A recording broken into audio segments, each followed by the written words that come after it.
Doctor is in. May kukonsulta na naman tayo, Ate Sue. Dito sa UH Clinic. Maraming interesado ngayon sa topic natin. Ito po yung sakit na cancer.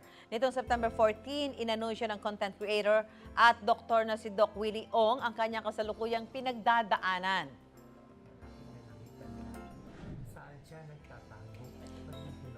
Siya po ay na-diagnose na may sakit na cancer kung saan may nakitang tumor sa kanyang abdomen at kasalukuyan siyang sumasailalim sa chemotherapy. Ngayong umaga makasama natin si UH Clinic sa Dr.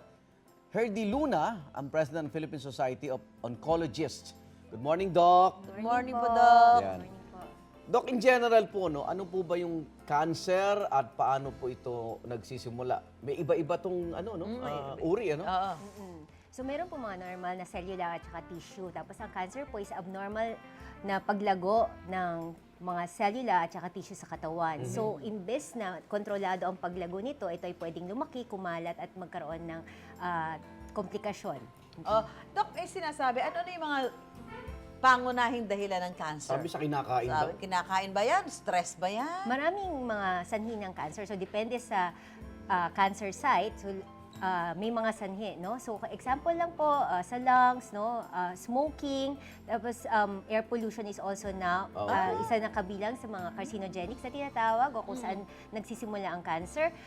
Meron din po sa pagkain yung mga processed, ultra-processed food, no? Tapos meron din po sa mga viruses, no? Yung chronic or matagal na impeksyon kagaya ng human papilloma virus. Ayan po. Okay. Yung sa vlog kasi ni Doc Willie, sinabi niya na maaaring dulot daw ng stress. Ayan.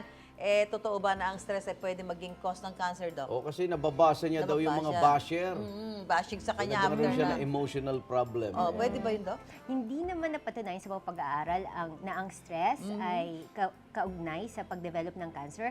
Meron po how you react o paano tayo magresponde sa stress, isang bagay po yon. So meron pong iba, umiinom ng alak, nagsisigarilyo, kaya po nagkaroon ng yung habit na hindi healthy, no? Okay. So yan po ang ilan sa posibleng cause ng cancer. pag-damage or pag-trigger ng normal cells at mag-cause ng cancer. Pero meron pong iba, yung mga healthy coping with stress or maayos na pag-adapt sa stress, gaya ng nag-running, nag-yoga, kaya nagme-meditation, sila naman po yung merong parang nagkakaroon ng hormonal balance ulit po. Low risk sila na magkaroon ng cancer. Ito yung mga magagandang adjustment or adaptations po sa Okay. stress. Ito, marami pa tayo narinig na klase po ng cancer. Lahat po ba parte ng katawan na pwedeng maapektuhan nito? Opo, so ang cellula po na naging abnormal po ang paglago, pwede po na kahit anong organ o anong parte ng katawan. So, ang pinaka-common sa atin po, breast and lung cancer po. So, sa mga organs po na sa dibdib at saka po sa baga. May sabihin, yung nagkakaroon ng lung cancer, Doc, yung sasabihin niya, may lung cancer, pero hindi naman daw smoker. Pero nakakalanghap siguro.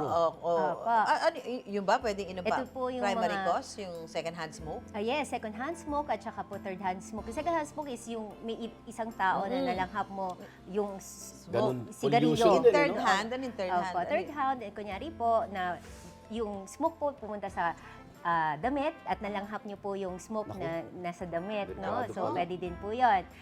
Ngayon po, isang alarming na according to our international societies po, kagaya ng ESMO, ang air pollution now is really an alarming concern, no? Air pollution. Madumi yung particulate hangin. Naku, matter paano ba 2.5. ingay? Yan na yun. Opo.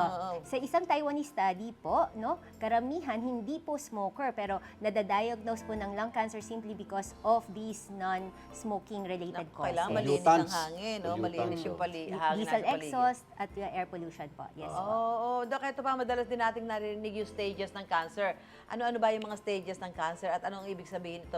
May stage ba ng cancer na hindi na magagamot? 0 to 4 yata. ano ba? Opo. So 0 to 4 ang pangkaraniwan stage po at usually early stage is lower stage po. Yan po nagagamot, no? Tapos ang stage 4 po usually kalat sa ibang parte ng ng katawan. Pero ho, may mga gamot po ngayon na either makabago or nag-improve na rin po ang siyensya, ang Okay. sequencing, yung mga ibang mga armamentaryo natin sa paggamot, gaya ng surgery, radiation, chemotherapy, biologic therapy, targeted therapy, no? Lahat po yan ay nag-improve over time para po nagiging Para ma-treat. mas chronic po yung So mga... sa panahon ngayon, hindi na natin pwede sabihin ang cancer death sentence sa isang tao. Hindi Totoo, na. totoo. May Huwag mga... matakot, no? Opo.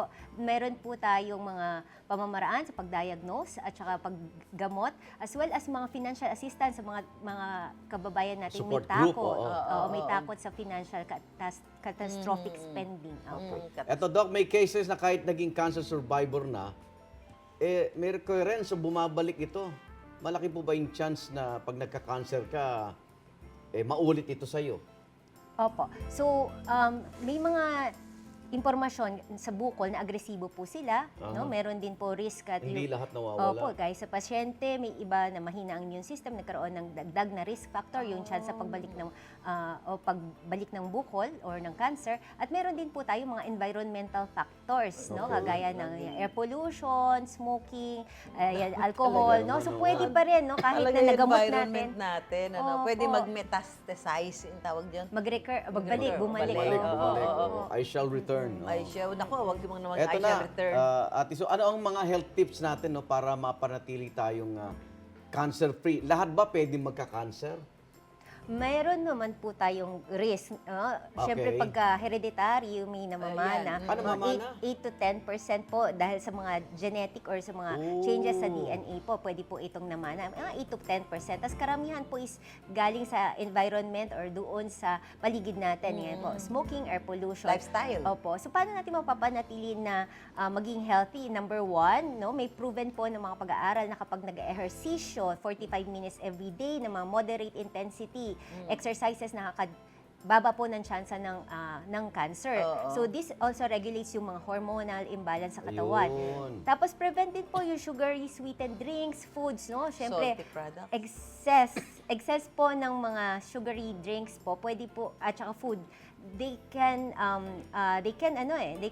cause inflammation, obesity, tapos yung inflammation nagko-cause ng damage sa ating cells at pwedeng mag-trigger in long term ng cancer. Ayan. Tapos paano mapreventahan pa? So avoid as much as possible no to smoking, tapos no alcohol drinking. Tapos meron pong mga ilang sakit kagaya ng cervical cancer na mahusay naman po ang pagproteksyon ng mga bakuna.